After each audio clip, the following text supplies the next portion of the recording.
Speaker, I want to start to say to the Honourable President through you, I don't deliver a speech today to try to score political points. And it's a pity that we saw what we saw this afternoon. South Africa is too deep in trouble and too many crises that we can waste our time on political score pointing. And, Honourable President, it started from the ANC. It was an ANC member who started to ask a question to Malema. And you don't have to be very intelligent to understand and predict what the chaos is going to be. That is disrespectful from your own members towards you. Chairperson, 2 years ago, you became the President of South Africa, pledging a new dawn of reform, economic growth, and jobs. Now, those three issues are the main issues of the problems of South Africa, especially when we talk about jobs. And we know that you can only create jobs if the economy grows well. You know that. But with great respect, Deputy Speaker, a lot was said by the President in the SONA. Yes, reform, new legislation as far as procurement is concerned to favor SMMEs. Yes, you can register a company or a business within 1 day. Yes, your water rights will be dealt with or deal with within a 90-day period. I call that the cosmetics of the economic growth. The real test is, let's see, how did the economy grow in the 2 years? Before you became the President, the economic growth rate was 1.4%. Under your leadership, Honourable President, the first year it decreased to 0.8%. The prediction today from the Reserve Bank is that last year's economic growth is going to be 0.4%. So despite all your summits on job summits, your conferences on investments, that is the reality of the economic growth rate. If you look at the unemployment rate, before you became the President, it was 26.7% on the narrow definition. After your first year, it increased to 27.1%, and last year, 29.1%.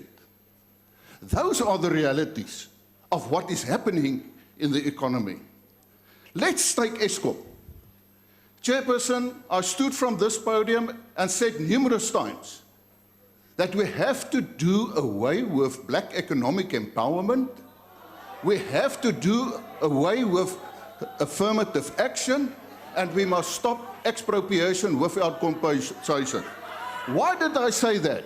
Firstly, the people ask certain questions when it comes to Eskom. The first thing they ask is, in 2014, when you became the Deputy President, you were appointed in charge of a war room of Eskom to ensure no load shedding. I've asked you a question last year. Why did you disband it? You explained and it said you've requested it to be disbanded because there's not the CEO and everything. Now, Honourable President, you come again and you start a new war room under the Honourable Deputy President. Now, why is he going to make a success? The people is asking that. Or will he be better than you? You declared with load shedding stage 6 that there was sabotage. The people of South Africa are still asking, how far is the investigation? Furthermore, why do I say stop black economic empowerment? Let me explain to you how it works in Eskom. If you go and you buy a normal fluorescent tube, 4 feet long, and next time when you visit a hardware shop, you can ask them, the price will be 65 rand, more or less. But Eskom, they procure that same tube for 900 rand. You know why? Because of black economic empowerment between 65 rand and 900 rand. That, and you can go and do an investigation and come back and be honest with the people, that they can see what happens with black economic empowerment. That is not economic empowerment, that is economic theft of the taxpayers' money.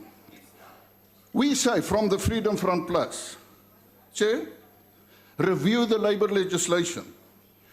Municipalities where the ANC control almost all the municipalities in South Africa, people must understand, if you want electricity, you have to pay for it. And yes, I understand. The 6 kiloliters and the 6 kilowatt free, I understand, acceptable. But there are many people who can afford it, but they don't pay. Furthermore, I ask you, Honourable President, put a moratorium on black economic empowerment and affirmative action until South Africa has a growth rate of 5%. And stop expropriation without compensation. And you will be shocked another time to see how quick we will get to 5%. Chairperson, I want to talk about affirmative action. And I want to read to you a letter from a father in die Burger 20 Junie 2020. Dis van meneer Dirk Spannenberg van Bellville. Hy sê ons dogter het 2 weke gelede haar matriekuitslaag gekry. Sy het 8 onderskeidings en 'n gemiddeld van 90%. Sy het talle gemeenskapsuitrekke gedoen, asook Kosa kursusse. Nogtans, nadat die champagneproppe geskiet is om die suksesse te vier, moes ons trane afdroog.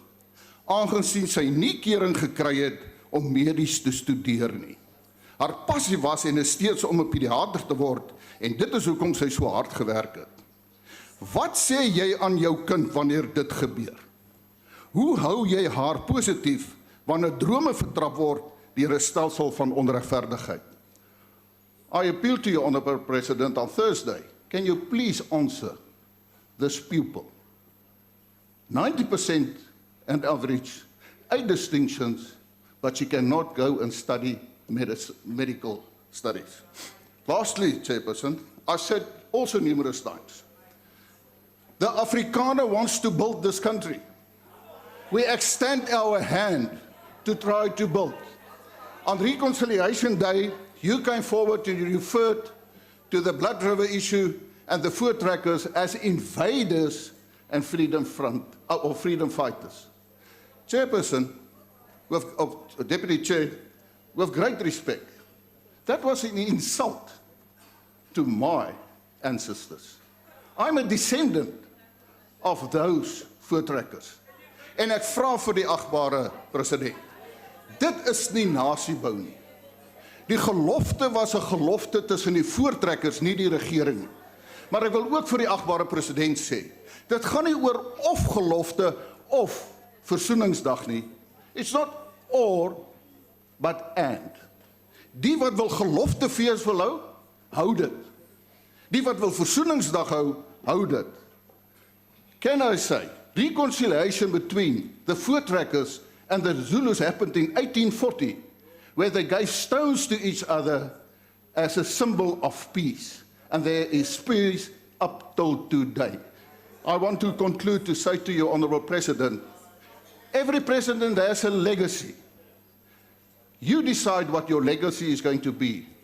At the moment, let me tell you what the people think your legacy is. Except that your time has expired. I will just finish. The legacy, they say, is that we have a shock president who cannot take decisions. Take the decision in the interest of South Africa, not in the interest of the ANC, and you will have a good legacy. I thank you.